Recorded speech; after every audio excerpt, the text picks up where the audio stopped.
So Deer Camp 86 is a very silly horror comedy that was filmed exclusively up north in Michigan, I guess. It was very low budget, but it did really well at festivals. Apparently Scarefest, it won a bunch of awards, so for that reason it got a very limited national release, and I hadn't heard of it until a couple of days ago. And when I was reading into how this movie got made, it really reminded me of the original Evil Dead with Sam Raimi, which was also produced up north in Michigan with a very small production team, just wanted to make a horror movie in a cabin.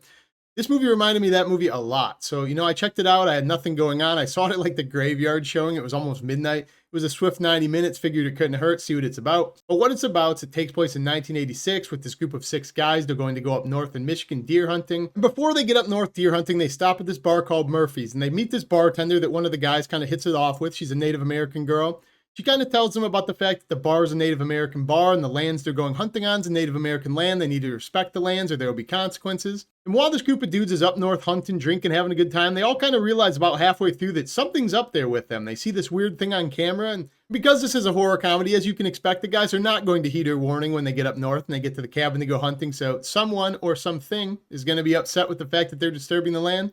So you have a horror comedy. Now, starting off with the most noticeable thing about this movie is this movie has some of the most ridiculously over-the-top comedic characters I've seen in a movie in a really long time, which to me was very refreshing because it feels like comedies don't get made anymore authentically. Everything's very filtered. This movie was not filtered at all, and as dumb as the movie was in terms of what the characters say and do, I couldn't help but laugh along with them. I thought they were pretty cool characters, memorable in their own way. With this movie only being about 90 minutes in runtime, I would break this movie down into being the first hour of this movie is like legitimately just a buddy comedy between 6 guys hanging out, deer hunting, shooting the shit. The final 30 minutes of this movie is when the horror picks up, but that's about how it's broken down. It's not really blended that well. It's kind of split into 2 movies. And I'm on the record as saying I'm a pretty tough audience for comedies. A lot of jokes don't land with me. I have a very specific sense of humor, and not all the jokes in this movie landed with me at all, but there were a couple of jokes that did land pretty well with me. I thought they were pretty funny.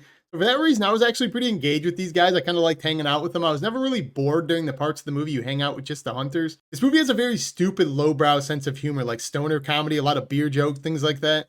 But I would compare it to one movie in particular, Broken Lizard's Club Dread. If you've ever seen that movie, like that tone exactly of the mix of comedy and horror. If you're a huge fan of that movie, you might love this movie, honestly. And since I'm a big fan of Club Dread, and I think it's a very stupid, over-the-top movie, some of the jokes really do land with me, so I had a fun time with that movie as well as this one. This is one of those movies that reminded me why I love movies, and why I love going to the movies and seeing movies I don't know anything about.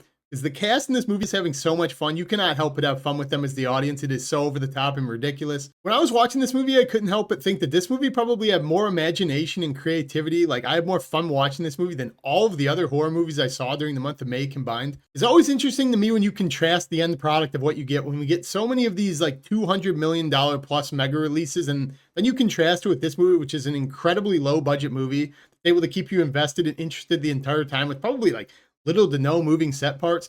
They don't need any gore to keep you interested. They didn't need any jump scares to keep you interested. Just old school creativity and fun.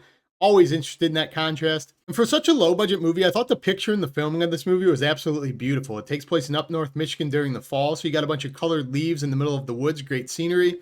Kind of compared to a recent movie I watched, In a Violent Nature, where that movie was kind of the same thing. It was like a walking simulator nature documentary. That one just had no fun to it to me. This one, it felt like a lot more fun of an atmosphere they managed to film. And upon reading into this movie, I guess what won this movie a bunch of awards was the effects to it. And I can see why, because for such a low budget movie, I thought the practical effects and the special effects to like the killer in this movie are absolutely phenomenal for like the cost of the movie. I thought they looked seamlessly. I mean, some people might think like they look corny, but I've seen a lot of bigger movies like Furiosa, for example. That movie was like hundreds of millions of dollars. I thought maybe the CGI they used in this movie was better than that, which is surprising. And getting into the killer a little bit, I thought the kills in this movie were just fine. I didn't think they were like amazing or anything like a culty thing where people would remember this movie for the kills in particular, but I thought the killer's design was pretty damn cool personally, and the way they wove it into the story. I was a big fan of the killer in this movie. Thought it looked awesome. When you do get to the end of this movie and you're kind of going the traditional cabin in the woods route of a slasher in the woods, I thought the reveal was rewarding enough. I thought it was pretty cool. I really like in hindsight how they kind of wrapped up like why people died when they did, like the consequences of things. I thought it was pretty creative.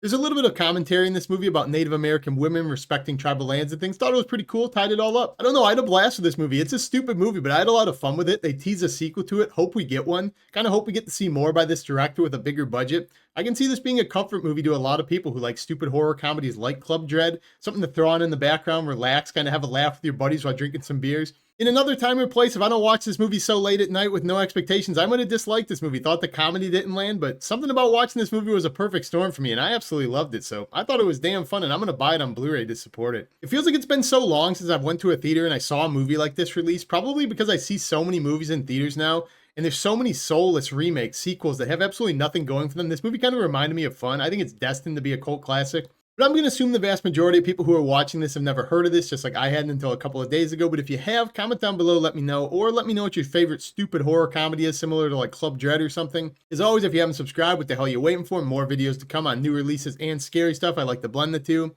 That's all I got in this video. Peace.